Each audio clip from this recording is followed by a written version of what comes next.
Welcome to Insta Medico HMS। पहले हम AR Insta private limited के बारे में जानेंगे। AR इंस्टा एक IT कंपनी है जो ऑल ओवर वर्ल्ड में कंप्यूटर सॉफ्टवेयर में डील करती है। इसके काफ़ी सारे प्रोडक्ट्स हैं। Insta Medico HMS AR Insta private limited का ही प्रोडक्ट है जिसे 1999 में डेवलप किया गया था।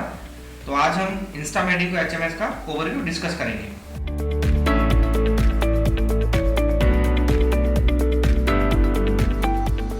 ये HMS का लॉगिन पेज है। इसके user name and password AR Insta के द्वारा प्रोवाइड किए जाएंगे।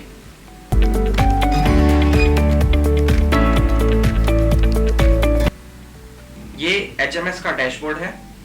यहाँ पर OPD, IPD, लैब और मेडिकल की number of patients, billing and collection details show होती है। ऊपर मेन्यू बार में सारे मॉड्यूल्स दिए हैं। अब हम एक एक करके इन सभी मॉड्यूल्स के बारे में जानेंगे।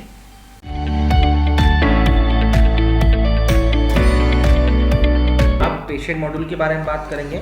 पेशेंट मॉड्यूल में दो सबसेक्शन होते हैं, पेशेंट OPD और पेशेंट IPD। यहाँ पे हम पेशेंट को सर्च कर सकते हैं उसके नेम से, उसके मोबाइल नंबर से, उसके ईमेल आईडी से और पेशेंट का रजिस्ट्रेशन नंबर से हम उसको सर्च कर सकते हैं। यहाँ पर पेशेंट हेल्थ कार्ड है जिसमें हम पेशेंट का हेल्थ कार्ड क्रिएट कर सकते हैं, बना सकते हैं उसको। इसके बाद में OPD रजिस्ट्रेशन है जिसमें हम आउटडोर पेशेंट डिपार्टमेंट को रजिस्टर करते हैं, यानी कि अगर पेशेंट पहली बार हॉस्पिटल विजिट कर रहा है तो यहाँ पे हम उसका रजिस्ट्रेशन कर सकते हैं, या फिर पेशेंट ऑलरेडी रजिस्टर्ड है तो हम उसको रजिस्ट्रेशन नंबर से सर्च कर सकते हैं। इसके बाद में जो पेशेंट यहाँ पे आया है उसकी बिलिंग होगी, लाइक जो भी उसने सर्विसेज जो उसकी लाइक ड्रेसिंग उसने करवाई है तो उसको हम उसको OPD बिलिंग्स में बिल लगाएंगे। उसके बाद में OPD प्रिस्क्रिप्शन होता है। डॉक्टर से जब वो कंसल्ट करने के बाद में जो भी डॉक्टर ने उसको दवाइयाँ लिखी, जो भी प्रिस्क्रिप्शन दिए हैं वो हम यहाँ पे मैनेज कर सकते हैं। इसके बाद में पेशेंट वैक्सीनेशन है। जो भी न्यूबॉर्न बेबीज़ हैं या फिर जैसे कि आजकल कोरोना चल रहा है तो फिर कोरोना की जो वैक्सीनेशन है उसका मैनेजमेंट, या किसी बच्चा है उसकी जो इंजेक्शंस लगते हैं आफ्टर 6 मंथ, आफ्टर 3 मंथ, उसको यहाँ पे हम मैनेज कर सकते हैं। पेशेंट पेमेंट डिपॉजिट में पेशेंट का जो पेमेंट है उसको हम यहाँ पे लेते हैं, उसके बाद डिपॉजिट करते हैं। इसके बाद में पेशेंट एडमिशन IPD एडमिशन है। इसमें हम क्या करते हैं कि इंडोर पेशेंट डिपार्टमेंट एडमिशन होता है बेसिकली है। इसके अंदर जब पेशेंट को हम एडमिट करते हैं किसी भी मेजर डाइजीज के लिए, किसी भी रीज़न से हम पेशेंट को जब एडमिट करते हैं तो यहाँ पे IPD एडमिशन करते हैं उसका। इसके बाद में IPD बिलिंग्स है जिसके बारे में जैसे कि जो भी पेशेंट इंडोर में एडमिशन लिया है उसने, उसके बाद में जो भी सर्विसेज उसने वहाँ पे यूज़ की उसकी बिलिंग्स होगी। सेम IPD प्रिस्क्रिप्शन है, जो भी डॉक्टर ने उसको वहाँ पे प्रिस्क्रिप्शन दी है, जो भी दवाइयाँ दी हैं उसका यहाँ पे मैनेजमेंट होता है। इसके बाद में IPD वार्ड ट्रांसफ़र है। IPD वार्ड ट्रांसफ़र का मतलब होता है कि जो भी जैसे मान लो पेशेंट ICU वार्ड में है और उसके बाद में वो ठीक होकर जनरल वार्ड में शिफ्ट हो रहा है तो हम उसको वार्ड शिफ्टिंग बोलते हैं वैसे तो उसको यहाँ पे वार्ड ट्रांसफ़र भी कर सकते हैं। जैसे लाइक वो ICU से जनरल में जा रहा है तो वार्ड ट्रांसफ़र हुआ। इसके बाद में IPD डिस्चार्ज समरी, जब पेशेंट ठीक हो चुका है उसका हम डिस्चार्ज करते हैं और उसका बिलिंग करते हैं, समरी लेते हैं, तो ये IPD डिस्चार्ज एंड समरी में जाता है। इसके बाद में पेशेंट MRD है। पेशेंट MRD का मतलब होता है मेडिकल रिपोर्ट डिपार्टमेंट, जिसमें कि पेशेंट की जितनी भी रिपोर्ट्स होती है, मेडिकल रिपोर्ट जो होती है उसका हम मैनेजमेंट यहाँ पे करते हैं। ये पेशेंट क्लिनिकल हिस्ट्री है। यहाँ पे हम पेशेंट की हिस्ट्री के बारे में जानते हैं कि पेशेंट ने कितनी बार यहाँ पे एडमिशन लिया है, कितनी बार पेशेंट ने विजिट किया है, क्या वो यहाँ पे एडमिट हुआ है, इन सब चीज़ों के बारे में हम यहाँ पे इस मॉड्यूल में जानते हैं, पेशेंट क्लिनिकल हिस्ट्री के बारे में। इसके बाद में पेशेंट वार्ड मैनेजमेंट है। यहाँ पे पेशेंट का वार्ड मैनेजमेंट होता है, उसके बारे में हम यहाँ पे जानते हैं। इसके बाद में फूड डाइट मैनेजमेंट है, जिसमें कि डॉक्टर जो पेशेंट को food and diet management, diet का चार्ट बना के देते हैं, उसका पूरा मैनेजमेंट यहाँ पे होता है। इसके बाद में पेशेंट आई मैनेजमेंट है। पेशेंट आई मैनेजमेंट में पेशेंट की आँख, मतलब आई से रिलेटेड जो भी चीज़ें हैं जैसे उसकी सर्जरी या कुछ भी है उसको हम यहाँ पे मैनेज कर सकते हैं। इसके बाद में पेशेंट का OT मैनेजमेंट है। OT मैनेजमेंट मतलब ऑपरेशन थिएटर को मैनेज करना। इट मीन्स कि अगर मान लो किसी पेशेंट का ऑपरेशन 2 दिन बाद होना है या कल होना है तो हम उसको यहाँ पे उसका ऑपरेशन थिएटर को मैनेज कर सकते हैं। अब लेबोरेटरी मॉड्यूल के बारे में बात करेंगे। लेबोरेटरी मॉड्यूल में सबसे पहले पेशेंट का लैब बिल्स है। लैब बिल्स के लिए जो भी पेशेंट आता है और वो लैब सर्विसेज यूज़ करता है, लाइक उसने एक्सरे कराया है, अपनी MRI कराई है या CT स्कैन कराया है, तो वो लैब बिल्स में जाता है जिसका हम मैनेजमेंट यहाँ से कर सकते हैं। इसके बाद में patient lab reporting and printing है। इसके बाद जैसे कि पेशेंट ने जो भी सर्विस यूज़ की है एक्सरे एंड MRI की, उसकी जो रिपोर्टिंग होगी उसको हम यहाँ से प्रिंट कर सकते हैं, उसको मैनेज कर सकते हैं।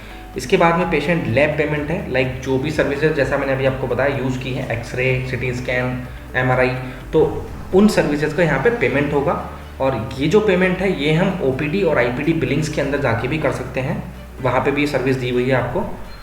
इसके बाद में पैथोलॉजी के लिए जैसे पेशेंट का सैंपल कलेक्शन एंड रिपोर्ट्स दिया हुआ है। इसमें जब भी हम पेशेंट को ब्लड सैंपल लेते हैं या कोई भी सैंपल लेते हैं, उसका कलेक्शन होता है, उसकी रिपोर्ट्स होती है, वो यहाँ पे मैनेज होती है।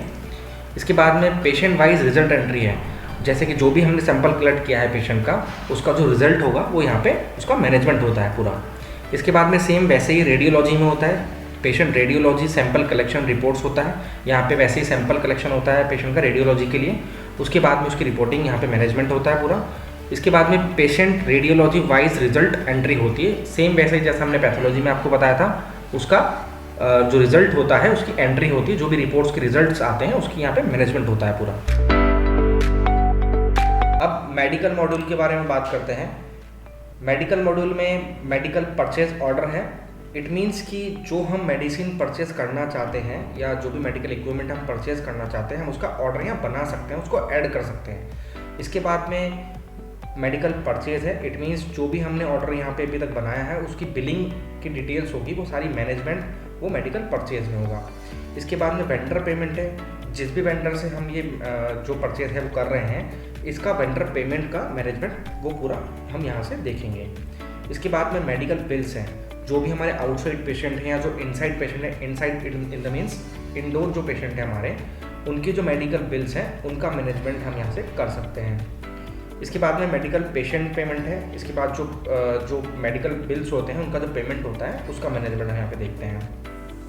मेडिकल रिपोर्ट्स में हम जो स्टॉक होता है, जो वेंडर वाइज भी देख सकते हैं, स्टॉक को प्रोडक्ट वाइज भी देख सकते हैं, उसके बाद उसको डॉक्टर वाइज भी देखते हैं, तो यहाँ पे मेडिकल रिपोर्ट्स में हम देख सकते हैं। एलोकेशन में हम प्रोडक्ट को एलोकेट करते हैं, लाइक जैसे अपना मेडिकल से रिलेटेड कोई भी प्रोडक्ट है उसको हम डेस्टिनेशन दे सकते हैं, एलोकेट कर सकते हैं उसकी, तो उसका मैनेजमेंट हम यहाँ पे करेंगे। इसके बाद में प्रोडक्ट कंजप्शन रहता है, प्रोडक्ट कितना यूज़ हो रहा है, उसका कंजप्शन कितना हो रहा है, वो सब हम यहाँ पे प्रोडक्ट कंजप्शन में मैनेज करेंगे। इसके बाद में प्रोडक्ट स्टॉक ट्रांसफ़र है, जो भी हमारे पास मेडिकल इक्विपमेंट्स हैं या मेडिकल दवाइयाँ हैं, उनका जो स्टॉक का है वो ट्रांसफ़र भी हम कर सकते हैं, किसी एक वार्ड से या दूसरे वार्ड में, या किसी एक डिपार्टमेंट से दूसरे डिपार्टमेंट में उसको ट्रांसफ़र मैनेजमेंट हम यहाँ से कर सकते हैं।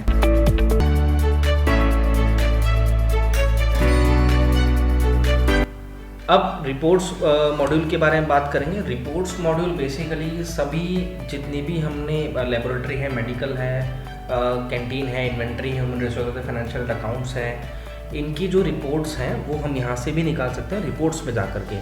जैसे MIS पेशेंट रिपोर्ट, जितने भी पेशेंट हैं उनकी रिपोर्ट्स हम यहाँ से निकाल सकते हैं, वो पेशेंट वाइज हो सकती हैं, वो डेली वाइज हो सकती हैं, डॉक्टर वाइज हो सकती हैं। इसके बाद में MIS लेबोरेटरी रिपोर्ट है, ये भी वैसे ही है जैसे लेबोरेटरीज़ की जो हम रिपोर्ट निकालते हैं, वो भी जैसे यूज़र वाइज हमें निकालनी है, लैब सर्विस वाइज निकालनी है, या डेली कलेक्शन की रिपोर्ट जो होती है उस वाइज निकालनी है, डॉक्टर वाइज निकालनी है, वो यहाँ पे मैनेज कर सकते हैं। इसके बाद MIS मेडिकल रिपोर्ट है, ये भी हम रिपोर्ट वाइज ही निकालेंगे, जैसे डेली वाइज निकालनी है मेडिकल रिपोर्ट्स हमको, तो उस तरह से हम इसको मैनेज कर सकते हैं।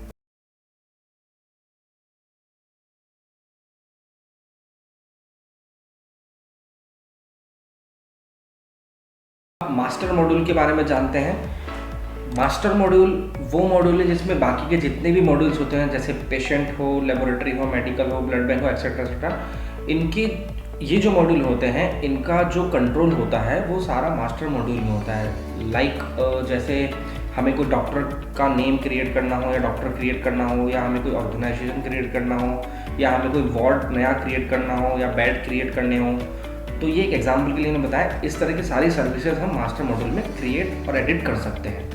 तो यहाँ पे मास्टर पेशेंट मॉड्यूल है, जो इसके सब मॉड्यूल्स हैं, master patient, master laboratory, master medical, master inventory, master human resources, master financial accounts and master globe. तो हम यहाँ पे मास्टर पेशेंट के बारे में बात करते हैं। मास्टर पेशेंट में सबसे पहले डिस्काउंट रीज़न है। जब भी हम किसी पेशेंट को डिस्काउंट देते हैं किसी भी रीज़न से, तो वो रीज़न हमें वहाँ देना होता है। तो वो रीज़न जो भी हो हम उसको यहाँ पे एडिट कर सकते हैं और क्रिएट कर सकते हैं उस रीज़न को। अगर कोई भी रीज़न हमें यहाँ पे देना हो तो हम यहाँ पे एडिट कर सकते हैं इसको। इसके बाद में यूनिट क्रिएशन है। जो भी हमारी मेडिसिन होती हैं वो MG में होती है, हम जानते हैं, या उसकी भी कोई एक यूनिट अलग से होती है। तो जो भी दवाइयाँ होती हैं या कुछ भी होता है मेडिकल से रिलेटेड, उनकी यूनिट क्रिएशन यहाँ पे होता है। तो हम यहाँ पे उनके यूनिट को क्रिएट कर सकते हैं। इसके बाद में टैक्स टाइप क्रिएशन है। टैक्स टाइप क्रिएशन में हम जैसे लाइक सर्विस टैक्स हो गया या GST CGST हो गए, इसके अलावा भी अगर कोई हमें टैक्स को क्रिएट करना है और वहाँ पे ऐड करना है सर्विस में, तो हम यहाँ पे उस टैक्स को क्रिएट कर सकते हैं। इसके बाद में डिपार्टमेंट क्रिएशन है। डिपार्टमेंट जैसे अपना रेडियोलॉजी डिपार्टमेंट हो गया, पैथोलॉजी डिपार्टमेंट हो गया, ये डिपार्टमेंट के नेम होते हैं। तो इनमें से अगर कोई भी डिपार्टमेंट वहाँ है या इसके अलावा भी हमें कोई डिपार्टमेंट ऐड करना है तो हम उसको यहाँ पे क्रिएट कर सकते हैं। इसके बाद में स्पेशलाइजेशन क्रिएशन है। स्पेशलाइजेशन क्रिएशन का मतलब है कि यदि किसी डॉक्टर या नर्सिंग स्टाफ या कोई भी हॉस्पिटल का स्टाफ हो, वो कोई स्पेशलाइजेशन को उसमें हमें ऐड करना हो तो हम यहाँ पे उसका स्पेशलाइजेशन क्रिएट कर सकते हैं। इसके बाद में क्वालिफिकेशन क्रिएशन है। जैसा भी मैंने बताया, किसी भी डॉक्टर, किसी भी स्टाफ, मेडिकल स्टाफ की अगर क्वालिफिकेशन हमें क्रिएट करनी है तो हम यहाँ पे उसको क्रिएट कर सकते हैं। इसके बाद में वैक्सीनेशन शेड्यूलर है। वैक्सीनेशन शेड्यूलर में हम जो जैसा कि पेशेंट मॉड्यूल में बताया गया था, वैक्सीनेशन के लिए जो भी होते हैं, जैसे बच्चों की वैक्सीन होती है या 6 मंथ के बाद वैक्सीन होने वाली 3 मंथ्स के बाद में, तो यहाँ पे उस वैक्सीनेशन को शेड्यूलर कर सकते हैं, हम यहाँ पे उसको मैनेज कर सकते हैं। इसके बाद में ऑर्गेनाइजेशन है। जो भी कोई भी ऑर्गेनाइजेशन है, जैसे जो हॉस्पिटल है उसका कोई भी ऑर्गेनाइजेशन है, उसको हम यहाँ पे उस ऑर्गेनाइजेशन के नेम को क्रिएट कर सकते हैं। इसके बाद में डॉक्टर है, जैसे कि डॉक्टर्स कोई भी ऐड हो रहा है हॉस्पिटल में, कोई भी आ रहा है नया डॉक्टर, तो उस डॉक्टर को हम यहाँ पे ऐड कर सकते हैं। एंड डॉक्टर अपॉइंटमेंट शेड्यूलर, ये नाम से ही जैसे आप देख पा रहे हैं कि डॉक्टर अपॉइंटमेंट शेड्यूलर, डॉक्टर की अपॉइंटमेंट को अगर हमें शेड्यूल करना है तो हम उसको यहाँ पे मैनेज करते हैं। इसके बाद में डॉक्टर कमीशन सेटिंग है। डॉक्टर कमीशन सेटिंग का मतलब होता है कि आप या तो अपने हॉस्पिटल का डॉक्टर हो, वो किसी और अदर हॉस्पिटल के डॉक्टर को, पेशेंट को रेफ़र कर रहा हो, या फिर बाहर का कोई डॉक्टर है वो हमारे हॉस्पिटल के डॉक्टर को पेशेंट भेज रहा है, तो उनका जो कमीशन होता है उसकी सेटिंग यहाँ पे होती है। Ward room creation, ward room and bed creation, यहाँ पे हम किसी भी वार्ड को क्रिएट कर सकते हैं। इट मीन जैसे हमारा जनरल वार्ड होता है या इमरजेंसी वार्ड होता है, या उसके अलावा हमें कोई वार्ड एंटर करना है तो हम उसको यहाँ पे क्रिएट कर सकते हैं वार्ड रूम में जा करके। एंड उसकी जो बेड्स होते हैं उनके क्रिएट कर सकते हैं। जैसे मान लो जनरल वार्ड में 10 ही बेड थे, उसके बाद हमने 2 बेड और उसमें ऐड करने हैं, तो हम यहाँ पे उन 2 को ऐड करेंगे, तो ये बेड क्रिएशन रहेगा। इसके बाद में सर्विस ग्रुप है। अगर हमें कोई भी सर्विस, फॉर एग्जांपल पैथोलॉजी और रेडियोलॉजी के जो सर्विस ग्रुप्स होते हैं उनको ऐड करना हो तो हम यहाँ पे ऐड कर सकते हैं। और जो उनकी सर्विसेज होती हैं, जैसे कि अपनी पैथोलॉजी में जैसे CBC हो गया तो उसमें ब्लड रिपोर्ट होगी, यूरिन रिपोर्ट होगी, तो वो सर्विस होगी एक तरह से, तो हम उसको यहाँ पे ऐड और क्रिएट कर सकते हैं। सर्विस TPA वाइज वो सर्विस होती है जो कि हम थर्ड पार्टी के थ्रू लेते हैं। जैसे कि जो भी सर्विसेज जैसे CBC है 17 जो हमने आपको बताया सर्विसेज में, वो हम किसी थर्ड पार्टी या अदर ऑर्गेनाइजेशन के थ्रू हम लेते हैं, तो उसको हम सर्विस TPA वाइज में मैनेज कर सकते हैं। अब मास्टर लेबोरेटरी की बात करते हैं। मास्टर लेबोरेटरी में सबसे पहले है सैंपल टाइप। इसमें हम किसी भी तरह के सैंपल का जो टाइप है वो क्रिएट और एडिट कर सकते हैं, उसको मैनेजमेंट देख सकते हैं। इसके बाद में कैटेगरी आती है। यहाँ पे जो भी सर्विसेज हम लेते हैं उनमें से जैसे पेरेंट हो या चाइल्ड हो, उनकी कैटेगरी को यहाँ से कंट्रोल कर सकते हैं। इसके बाद में टेस्ट मास्टर है। यहाँ पे किसी भी तरह का जो हमें टेस्ट क्रिएट करना हो वो हम यहाँ पे टेस्ट क्रिएट कर सकते हैं। एंड उसके बाद में जो पैरामीटर्स हैं वो इसलिए हैं बिकॉज जो हम सर्विसेज देते हैं उनके जो पैरामीटर्स होते हैं, उनकी जो रेंज होती है, जैसे एक बॉडी टेम्परेचर होता है फॉर एग्जांपल, उसकी एक रेंज होती है, एक ब्लड शुगर की एक रेंज होती है, BP की एक रेंज होती है, तो हम यहाँ पे उनको मैनेज करते हैं। अब मास्टर मेडिकल के बारे में बात करते हैं। मास्टर मेडिकल में मेडिकल प्रोडक्ट जेनरिक है। इसमें किसी भी मेडिसिन की जनरल इंफॉर्मेशन, उसके इफ़ेक्ट, उसका सॉल्ट नेम, ये सब या डिटेल्स यहाँ से हम कंट्रोल कर सकते हैं। मेडिकल प्रोडक्ट्स में जैसे कि जो प्रोडक्ट है उसका बैच नंबर हो गया, बारकोड हो गया, सेल्स रेट हो गई या परचेज रेट हो गई या उसकी MRP हो गई, उसका मैनेजमेंट हम यहाँ से करते हैं।